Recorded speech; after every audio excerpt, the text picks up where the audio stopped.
Good afternoon, everybody out there in cyber world. My name is Fiona Woolcombe, and I'm the chairman of this company. It's my pleasure to welcome you to the annual general meeting of the company from wherever you're dialing in from. It's now noon, and so it's officially the appointed time for the AGM. First of all, I'd like to introduce my fellow directors. Thomas Chambers is here and Sarupa Pataki, who are waving to you there. Also present, we have Robert Whitby-Smith, who is partner of Albion Capital, the company's investment manager, who's shortly going to give us a presentation on the results of the company for the year ended 31 December 2022. We've also got Will Fraser-Allen here, who is managing partner, who's also going to answer a few questions along the way if you have some nice tricky ones for him. The quorum for the AGM is 2 members, entitled to vote in person or by proxy. This has been met, and so I declare the AGM open. The notice of the meeting has been in your hands for the statutory period, so I'll take the notice as read.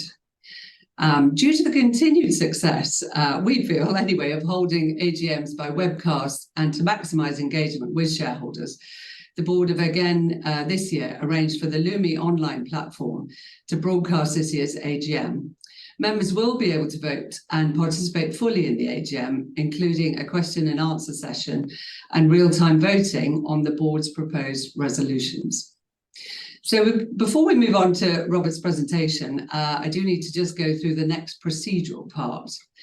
The resolutions will all be voted on by way of a poll, which follows how the company, how we conducted our business in the process last year, which worked well. The votes received under the poll will be added to the proxy votes that have already been received and verified by the registrar Computershare. If you've already completed and submitted a proxy vote prior to the AGM, you don't need to vote on the poll unless you wish to change your vote. Once I open the poll on voting on the Lumi platform, the list of resolutions will automatically appear on your screen. So please select the option that corresponds with how you want to vote, and the option will then change colour. A confirmation message will then appear to indicate that your vote has been cast and received. To vote on all the resolutions displayed, select the Vote All option at the top of the screen. If you wish to change your vote, you have the option to reselect your choice. Just as a reminder, you can either vote in favour or against the resolution, or you may withhold your vote. Should you have any questions on the voting procedure, please do send them in through the platform and we will try to respond. So with that said, I now declare the poll open and we will turn to the main business of the AGM.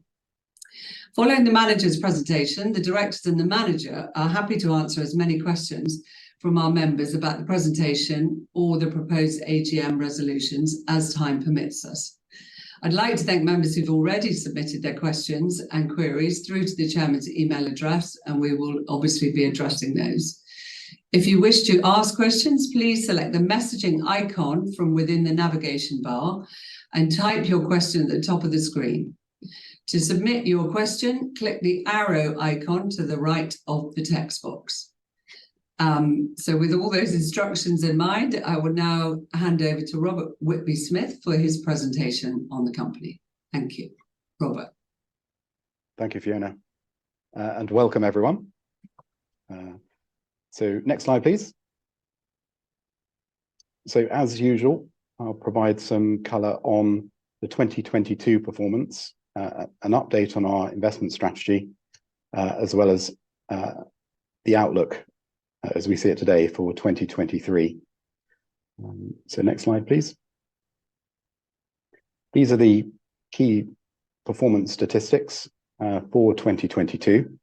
And you can see there was a small positive return in the year. And also dividends of 5% of NAV, as well as a special dividend topping up following some strong exits. So next slide, please. Everyone will be familiar with the macro environment, following the invasion of Ukraine at the start of 2022, the subsequent inflation, rise in interest rates, and fall in public markets, particularly in the technology sector.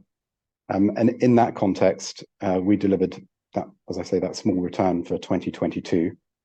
In Q1 2023, which I'll mention more of in a minute, we had a strong performance. Next slide, please. This performance data shows the returns to King's Arms Yard shareholders over the short and medium term. And you can see over 3, 5, 10 years, the average annual return has varied in the 7 to 8% range, which significantly covers the 5% per annum dividend policy that the company has. Next slide, please.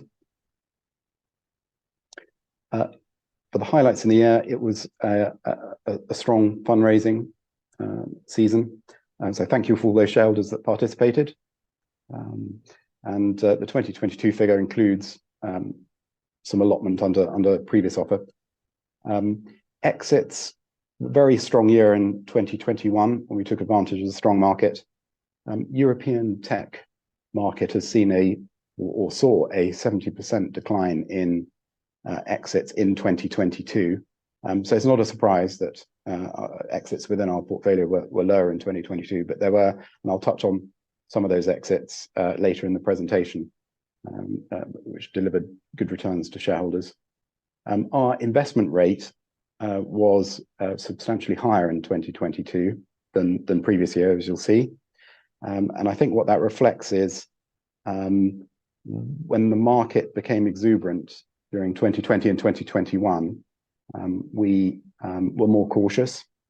And when after the market adjusted in 2022, and indeed in 2021, half of VC money into European VC came from hedge funds, which then came out of the system in 2022. In 2022, we became more active, and we invested in 15 new companies, of which I'll touch on a selection of those later in the presentation. Those aren't our favorites; they're just a selection to show a range, across the sectors that we focus on. And that we also invested nearly £7 million into the existing portfolio within K. And we would expect significant follow-on investments to continue, given the stage that we're investing at. Share buybacks broadly consistent year on year. Dividends again broadly consistent because there were special dividends paid in each year, reflecting strong exits. Next slide, please. In terms of the key valuation movements in the year, which drove the change in NAV, there was the biggest impact was MyMeds and Me, which was an exit, which we sold for over 3 times cost. And when we had strong trading at a number of portfolio companies, including Soloxca, and then you can see within the other category, Solidatus, Converter Media, Gravity Topco. Overall, when we analyze our 50 software, B2B software and technology companies in the portfolio, the average growth in the year was around 50%. So that's what's driving that uplift. As you would expect for the VC portfolio, some companies, the growth was slower than expected. Things don't always go in a hockey stick. There are occasionally bumps in the road. And you can see a number of reductions in value that we've highlighted there for Black Swan, Umotif, and then within other Sift, Aviva, and Elliptic. And overall, the portfolio increased a small amount in the year. Next slide, please. This slide shows the diversification of the portfolio across a number of companies. So as mentioned, 65 companies. And then in the left, the pie chart by sector.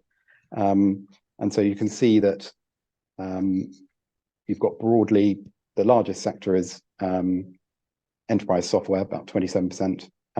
Healthcare accounts for 22%. FinTech, 14%.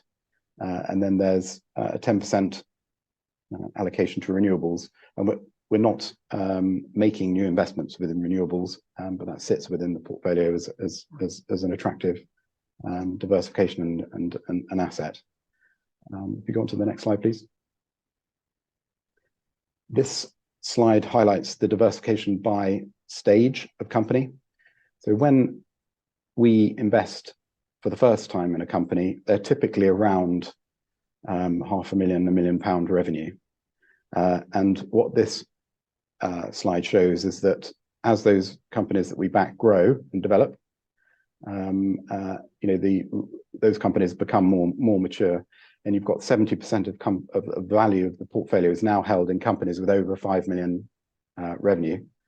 And indeed, if you exclude the 50 new deals in 2022, we've now got 10 of the 35 of the top 50 companies that are over 10 million in revenue. So those companies are growing strongly and diversifying the portfolio more by stage over time. Next slide, please. Again, as you'd expect in a venture portfolio, where over the long term, you've typically got the 80-20 rule, where 20% of cost will end up creating 80% of value. You can see here that our top 3 portfolio companies now account for 24% of the NAV. And these companies are growing extremely well and have become substantial businesses now. You can see the number of employees, 64 for Pravica, 300 for Egress, 600 for Quantexa. They're private companies, and it's commercially sensitive to report their revenue growth and growth rates, but they're all growing at substantial rates, and we expect those companies to continue scaling successfully and account for future value growth. Next slide, please. I mentioned we made 15 new investments during 2022. This is a selection of 5 of them, varied by sector and theme, to give you a flavour of what we're investing in. So Tokyo on the left enables any enterprise to offer financial services. So that sits within our fintech investment theme. Peppy sits within digital health, and that enables employers to support their employees, offering various health services, including menopause, men's health, where there's a gap in provision, outside of digital health, and so growing very quickly and signing up enterprises at high speed, which is great. Perch Peak is a digital relocation platform, and so for high-level executives, often there are large budgets to help relocate, but there are a lot of employees that relocate that aren't able to get the expensive high-level service, and that's the market that Perch Peak is going after, and signing up some amazing brands as they continue on their journey. Peak Data is another digital health company, and they are collecting data and providing insights and analytics for pharma companies to support their sales and marketing efforts. And CS Genetics is an example of another healthcare, but in the deep tech space. So this is creating real innovation in around single cell sequencing, and we're super excited at what that might be able to deliver in future in the therapeutic arena. Next slide, please.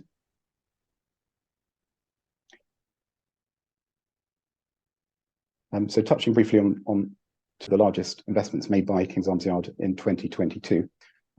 So Tokyo, King's Arms Yard invested £1.5 million out of a total of £7.4 million invested across the Albion VCT, the 6 Albion VCTs. And the purpose of the investment is primarily to develop their product further and international expansion. And that you'll see that as a consistent theme at the stage where we're investing. Next slide, please. And Peppy Health, again, touched on the products and services they offered. King's Arms Yard invested 1.4 million of 8 million across the 6 Albion VCTs. And the purpose of that funding round is primarily international expansion, the next step being the US. Next slide, please. And as I mentioned, there's always going to be a significant amount of follow-on investing. We're always reserving investment for those companies within our portfolio that you know, are scaling well, and also those that, you know, hit a bump on the road. Not everything is the hockey stick shape that we would hope for. So Transfic is an example of an enterprise software investment. They're in the middleware infrastructure layer, helping connectivity between banks and trading venues in fixed income. But we would expect that connectivity, what they build, to expand further beyond that. So it's innovation in the connectivity space in financial services. Helios is a digital health provider. They've now, and it's primarily adolescent mental health, and enabling connecting therapists in an effective way with both patients and families to support recovery in the mental health arena. Runa was previously the artist formerly known as WeGift. They provide, it's a new payment rails enabling corporates to transfer funds to both employees for employee reward programs, etc., and also to customers for refunds and incentive programs, etc. So perhaps think of it as like digital gift cards. And the gift card market is enormous, running at billions. So enormous opportunity for them there. Gravity is an example of a company we first backed over a year ago now. They are growing over 100%. In fact, I should say all these companies are growing over 50%, a number of them growing faster. Gravity is providing API management. So that's API is a key form of connectivity within software, between systems, between companies, within companies, and they provide the sort of governance security layer, the management layer for that connectivity piece. And that company is growing, as I mentioned, exceptionally fast, and we were delighted to continue supporting amazing founding team. Next slide, please. And so exits, MyMeds and Me is an example of a digital health company. They were collecting safety data from patients and professionals to feed into the pharma companies to enable them to service their clients better for future drug development, etc. We held it for some time and are pleased that able to deliver over 3x return to the Albion VCTs and to King's Arms Yard. So a good result. It was acquired by a platform backed by private equity. Next slide, please. Phrasey is an example of another company acquired by a platform backed by private equity. This Phrasey provided, it was in the MarTech space, so within enterprise software, but enabling enterprises to more efficiently generate their marketing campaigns and marketing content in particular. And again, you know, very pleased that able to deliver an over 3 times cost to King's Arms Yard on the Albion VCTs. So another good result. Next slide, please. I'll touch on briefly our investment strategy. This hasn't changed. We remain focused on early stage to growth. So our expertise is really backing companies, you know, 500,000, million revenue, and taking them to the 10 million plus stage. At which point we'd often, you know, those companies would often raise from growth capital and would support to the extent necessary or helpful beyond that. But that's our expertise, and we've been doing that for over 20 years. And we're backing long-term trends, and I'll touch a bit more on that in the outlook sector. But we've got within enterprise software, where we see overall an enormous opportunity for growth and further digitization and data analytics.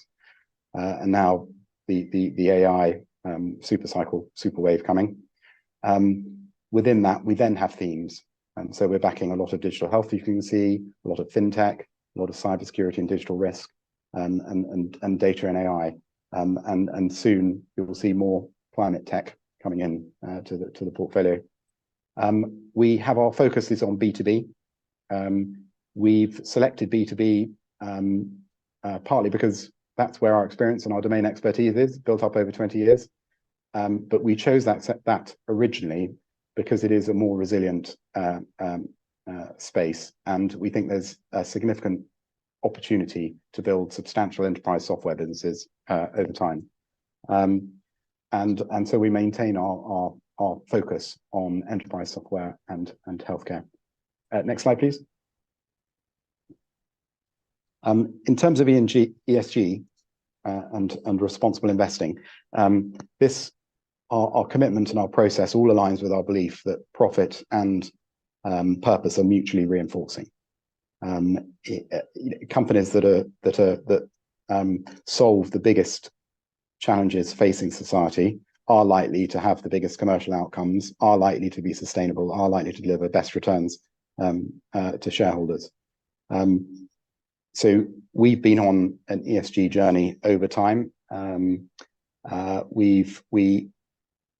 And it filters across our investment process. It filters how we find investments, how we select investments, how we monitor investments, and how we improve their ESG policies. Governance has obviously always been an important area for VCs, as we often come in with a first institutional investor. It's a young company scaling from maybe 10 to 50, 100 employees. They typically don't have many processes in place at the point we invest, and we're helping them put in place diversity and inclusion policies, environmental policies, etc. So I think we do play an important part in helping our portfolio companies evolve on their ESG journey as well. If you go on to the next slide. This slide highlights what Albion Capital is doing within ESG, within our own business. And so we've set a net zero target by 2020. And we've started measuring our carbon footprint using an external consultancy. And we have purchased offset biochar to offset our emissions during the last year. In social, we are seeking to improve we use an outside consultancy to score us in terms of diversity and inclusion and other metrics. And that external party is called Fair HQ, and we're setting a target of improving quite substantially, you can see, from 3.8 to 6.1 out of 10 within a year. And so we're really proud of both our target and what we hope to achieve. And we continue to support various charities, including WizKids. The governance layer I've touched on. It's integrated across our investment cycle. We're starting to improving the measurement and future reporting of that. We do have to be mindful, though, that these companies that we're backing at the early stages are quite small, and excessive process, especially from different regulations, different investors, all requiring different reporting. The reporting and measurement sector is maturing, and we're maturing with the regulations and governance in space. Next slide, please. In terms of outlook, we are, if I had to pick two words, cautiously optimistic. The European VC ecosystem and the UK VC ecosystem is maturing. Interestingly, in terms of round sizes under roughly £5 million, the same amount is being invested now in Europe as in the US. So Europe has caught up with the US at early stage investing.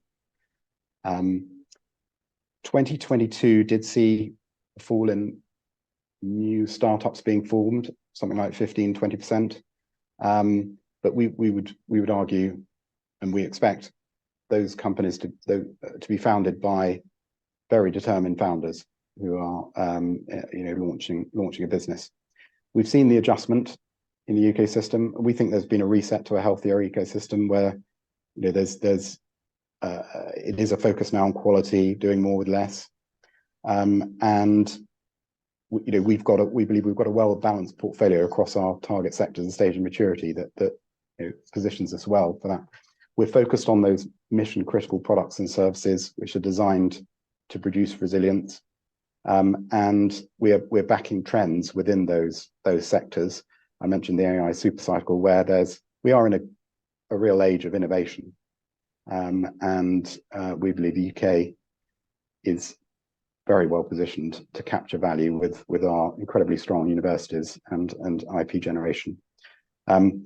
We have limited exposure to discretionary consumer spend, which is coming under enormous pressure with utility bills and mortgage interest rate pressures. And we've got a good level of cash to capitalize on new opportunities. And I think it's worth mentioning that the innovation cycle is not correlated to the macro economic cycle. You see many strong companies formed in downturns.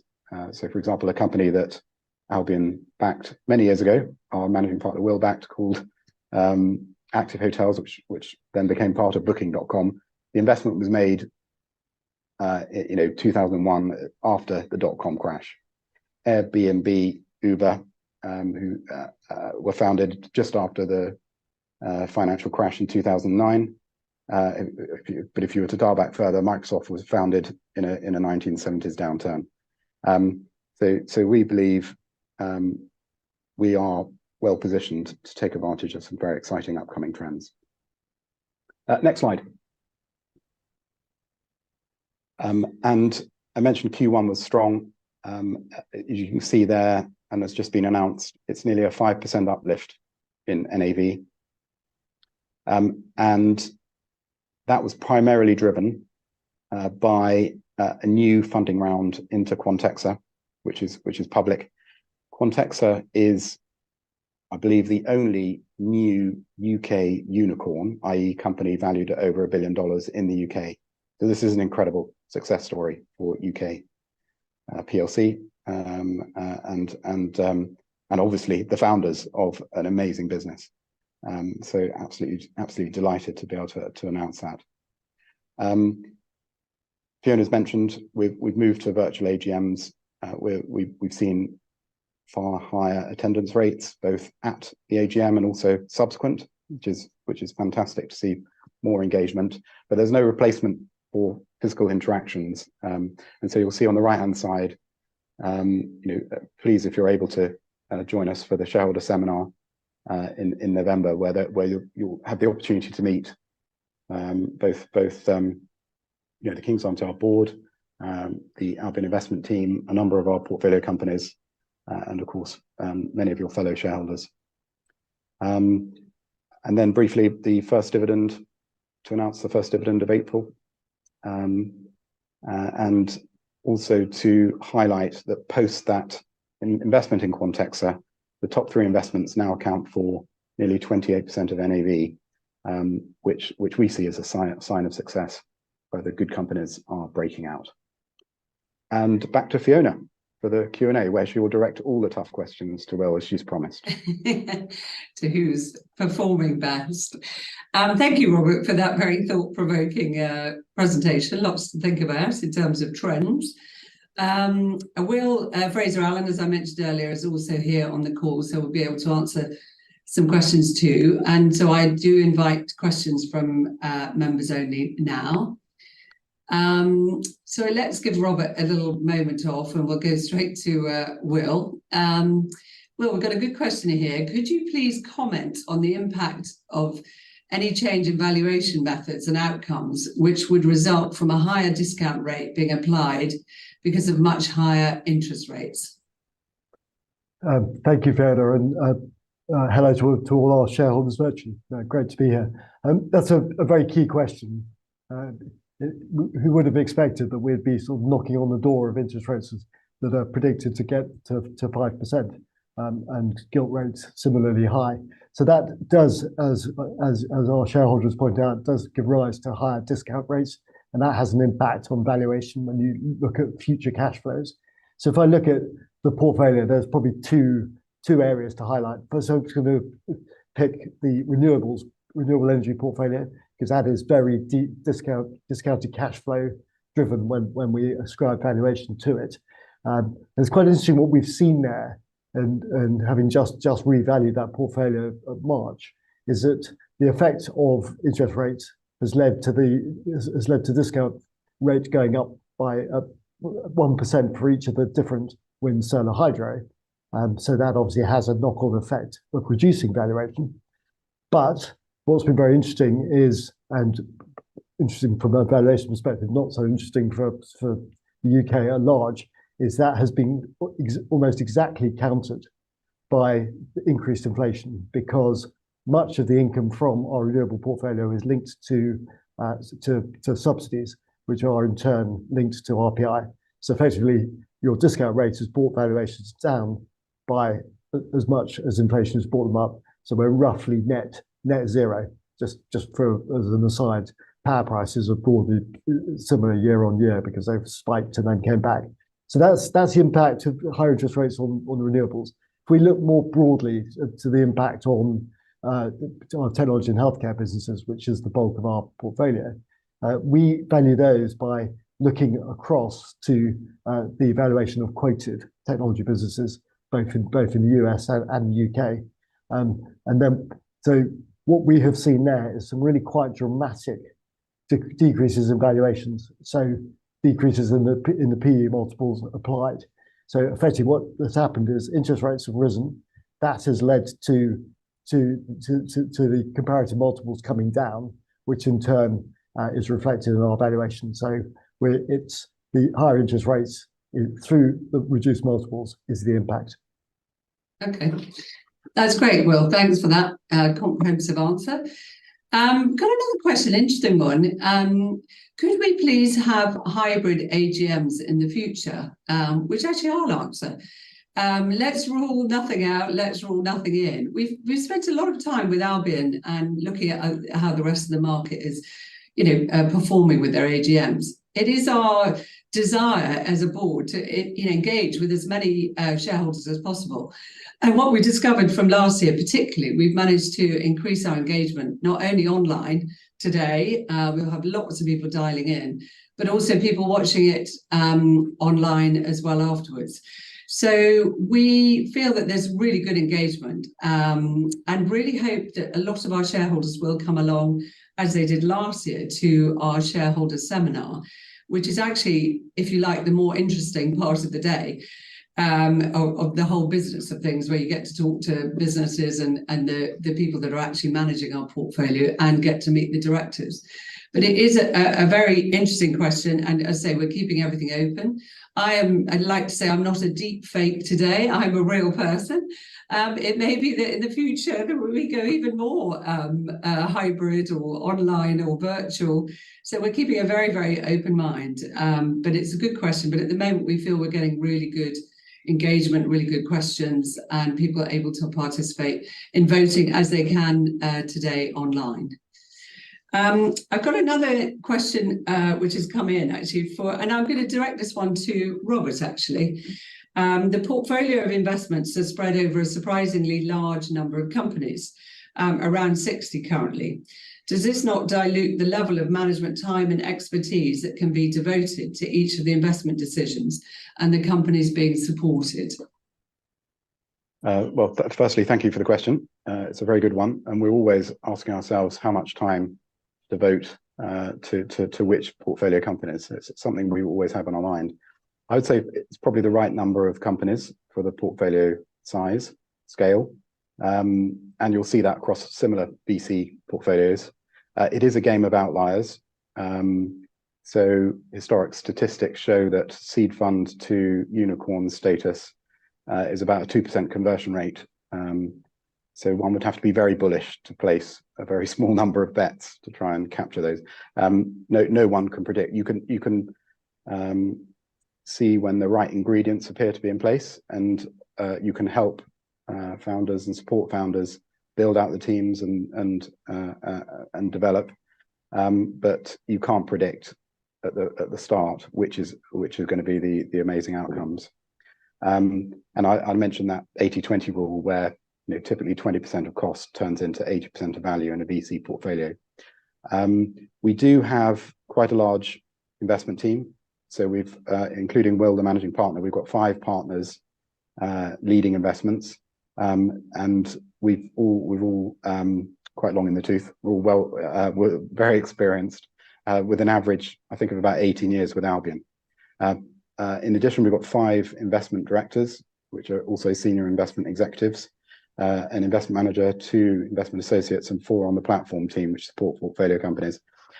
So if you added up the investment partners, excluding Will, and the investment directors, you've got 10 senior execs who can lead, sit on boards, support boards, monitor investments. So I think it's across that number of portfolio companies. And then I suppose our level of involvement per portfolio company does vary by stage.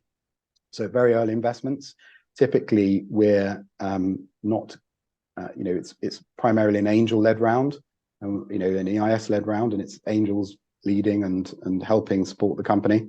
And we are just providing mostly, additional firepower to enable the company to get to the next hurdle. Then when it gets to, let's say, around the £1 million ARR mark, that's where our expertise, network, platform team, everything, we are experts at getting companies from the £1 to £10 million ARR. And so that's where we get heavily involved and try to support the companies with their hiring, with their strategy, with their fundraising plans. And then when a company gets to, let's say, 10 million ARR plus, it varies by company, by stage, but that's typically when growth investors become interested. And those successful companies will attract growth investors to lead a funding round, and they will then become the lead investor, and our involvement in that company will reduce a bit. So it's not as simple as 60 companies divided by 10 senior execs. It does vary by company as well. Okay, thank you, Robert. That's a great answer. Now we have a question about our remuneration policy and directors' fees in 2023 compared to other Albion VCTs. I'm going to try and hand this over to our head of RemCom, if we can dial Swarupa in, we have a very thorough and rigorous process and a proper RemCom process. The specific question is, do the directors of King's Arms Yarn value their worth more highly than other directors of other VCTs in the Albion stable? So I'm going to see if Swarupa can come online on that. Sure. Thank you, Fiona. So we do an annual benchmarking process, as you can imagine. So we look at all the VCTs in the sector. Not all, we actually looked at 30 this year, which by value was the vast majority of venture capital funds.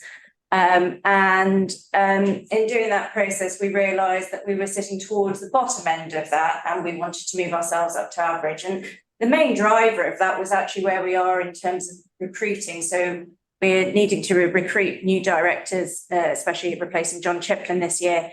And to do that, to attract the best talent, we wanted to be competitive with the rest of the market.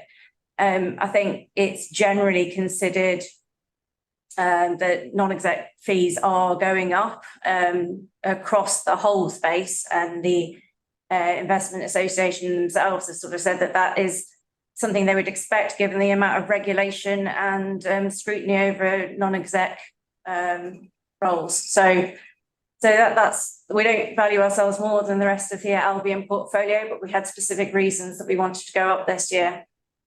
Okay, thanks, Rupa. I hope that answers the question where we are at the moment. We've got another question on cyber, which I think I'll give this one to Will, actually. How do you view the cyber security threat as a risk to the portfolio valuation? Right. Again, a very topical question at the moment, given the huge number of cyber incidents that we seem to see reported in the papers every day. And that's the key point, is that this is a risk for every business in the land, and that includes every business in our portfolio. That's affected us in two ways. One, it's driven an investment theme. So digital security in its broader sense has been a very important part of our investment strategy, and indeed a very successful one. So it has brought opportunity and therefore improved valuation. But the core of the question is, what is the risk of cybersecurity to that portfolio? And the way we help manage that is in two key ways. When we do our initial due diligence, we do undertake technical due diligence using technical specialists. Part of their remit will be to review the level of cybersecurity processes that are in place in the company we're about to invest in. So, and with that will come recommendations where required, which we would then look to happen as we invest. And then the second area is in terms of the ongoing approach that our companies take to the whole area of cybersecurity. And we've made sure that that is absolutely at top of mind of our management teams. So, for example, making sure it is an agenda item on board meetings, but just constantly being aware of the significant risk we all face and share experiences across the portfolio. And we have a very similar approach at Albion Capital itself, where cybersecurity is never very far away from our minds, and we have specialist advice helping us on that to get it right. But I'm afraid it's not going away. It's a proper risk. Great, thanks, Will. Yes, we're all terrified by cyber, whether it's business or personally. I know everybody's affected. We've got one last question, which I'll give to Robert, actually, because he slightly touched on it in his presentation about downturns sometimes in challenging markets. Does a more challenging market, in fact, throw up more opportunities, Robert? Yes. So valuations are now far more sensible. I mentioned the tourist capital from hedge funds accounted for 50% of investment in 2021. That's all now come out of the market. The market, prices have fallen. You're now, hence, when prices came down and became more sensible, we increased our investment rate significantly last year, as you've seen. It has been more quiet. It's quite a start to this year, and that's predominantly because good companies typically extended their runway, reduced, acted reductions in force, reduced their burns, and we expect those companies to start fundraising H2 later on this year. So there's been a bit of a hiatus, but as you said, I mentioned that I think there's a difference between the macro cycle and the innovation cycle. Macro cycle does drive so many businesses, and it's sometimes easy to be seduced and say the macro won't impact X, Y, and Z, but the innovation cycle really is independent. And I would have hated to have been a VC in 1970s and passed on Microsoft because we're in a downturn. All the same, and I think we've got a well-resourced and experienced team, we hope to find those good opportunities. That's great. Well, lots to look forward to. Unicorns are plenty, we hope. Anyway, with that, thank you to Robert and to Will for answering those. And we'll now move on to the formal business of the AGM. The full text of each resolution was set out in the notice of the meeting, and the board is recommending members to vote in favour of all the resolutions. For you, I will briefly summarise all the resolutions below.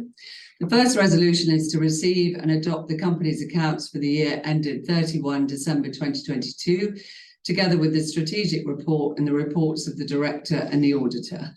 The second resolution is to approve the director's remuneration policy.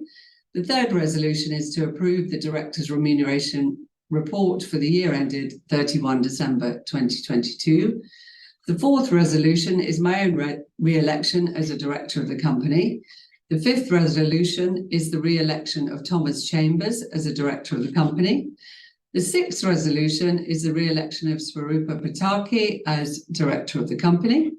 The seventh resolution is to reappoint BDO LLP as auditor of the company and to hold office from the conclusion of the meeting to the conclusion of the next meeting at which the accounts are to be laid. The eighth resolution is to authorise directors to agree the auditor's remuneration. And the ninth resolution is to consider as to allow the directors to allot shares. The penultimate resolution is actually a special resolution, which gives the directors the power to disapply preemption rights. And the final resolution, which is again a special resolution, is to authorise the company to make one or more market purchases of ordinary shares in the capital of the company. The results of the voting, including the proxy votes on each of the resolutions, will be announced after the AGM through a regulatory information service announcement. Additionally, the results will be published on the Albion Capital's website as soon as reasonably practical. I can confirm that the voting has now concluded, and I now declare the poll voting closed. In the meantime, I will show you on the screen the current proxy votes that I have received from the registrar. As you will note from the slide on the screen, that the proxy votes are comfortably in favour of all the proposed resolutions. With that, the formal business of the AGM concludes, and I close the AGM. I do welcome, and the board welcomes, any feedback you may have, which you can do by sending an email to kchair@albion.capital.